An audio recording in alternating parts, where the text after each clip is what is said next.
كتاب الله دستوري كتاب الله دستوري وخير الخلق أسوتنا بسنته انجلى نوري لهدي الحق أرشدنا كتاب الله دستوري وخير الخلق أسوتنا بسم اللہ الرحمن الرحیم۔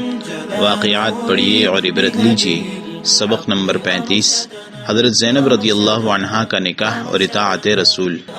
قرآن میں حضرت زینب بنت جحش رضی اللہ عنہا اور حضرت زید بن حارثہ رضی اللہ عنہ کا ایک قصہ آیا ہے جو اس سلسلے میں ہماری آنکھیں کھولنے کے لیے کافی ہے۔ ایک آیت ہے، ما كان لمؤمن ولا مؤمنة اذا قضى الله ورسوله امرا ان يكون لهم الخيرة من امرهم۔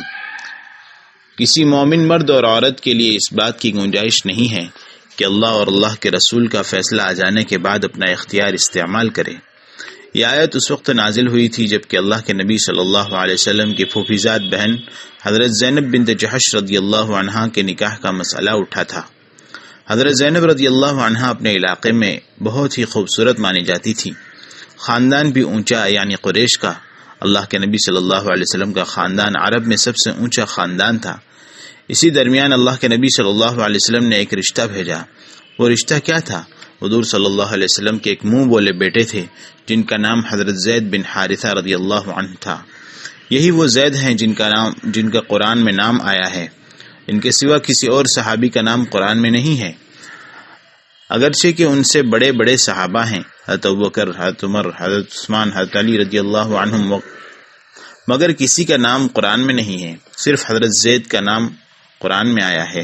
تو حضور صلی اللہ علیہ وسلم نے حضرت زینب رضی اللہ عنہا کے لیے ان کا رشتہ بھیجا اور ان کے بھائیوں کو اس سلسلے میں متوجہ کیا، لیکن ان کے گھر والوں کو یہ رشتہ پسند نہیں آیا، اس لیے کہ حضرت زید ایک تو غلام تھے جن کو حضور صلی اللہ علیہ وسلم نے آزاد کر دیا تھا، دوسرے یہ کہ ان کا کوئی خاص خاندان نہیں تھا اور عرب میں خاندان کا بہت اعتبار ہوتا تھا، اور تیسرے یہ کہ وہ کوئی بہت خوبصورت، حسین و جمیل بھی نہیں تھے۔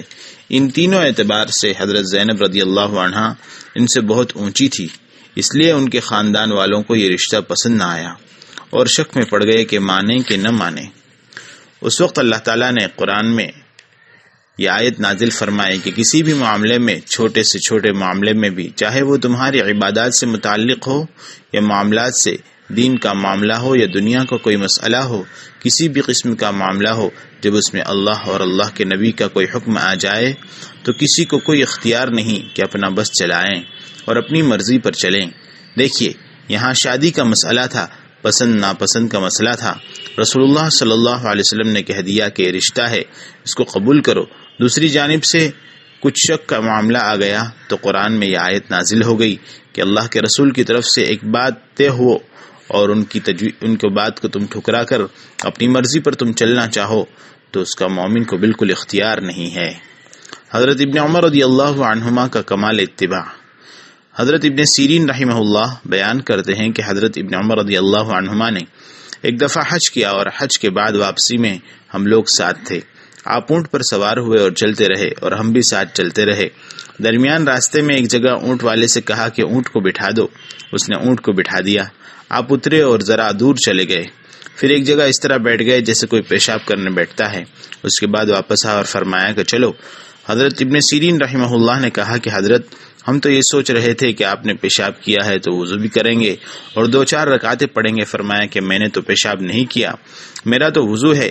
اس پر لوگوں کو اور تعجب ہوا تو عرض کیا کہ حضرت، آپ نے تو ابھی ادھر جا کر پیشاب کیا تھا۔ کہا کہ نہیں، بلکہ بات یہ ہے کہ میں ایک دفعہ نبی کریم صلی اللہ علیہ وسلم کے ساتھ اسی راستے پر تھا تو آپ کو پیشاب کی ضرورت ہوئی اور آپ صلی اللہ علیہ وسلم نے اسی جگہ پیشاب فرمایا تھا جہاں میں جا کر بیٹھا تھا۔ مجھے اس وقت پیشاب تو نہیں آیا، مگر میں نے سوچا کہ آپ کی اس میں بھی اتباع کروں، لہذا مشابہت نبی کے لیے صرف وہاں جا کر بیٹھ کر آ گیا۔ یہ ہے محبت کا کرشمہ اور اس کو عشق کہتے ہیں کہ نبی کی پیروی کامل طور پر ہو اور ہر چیز میں ہو۔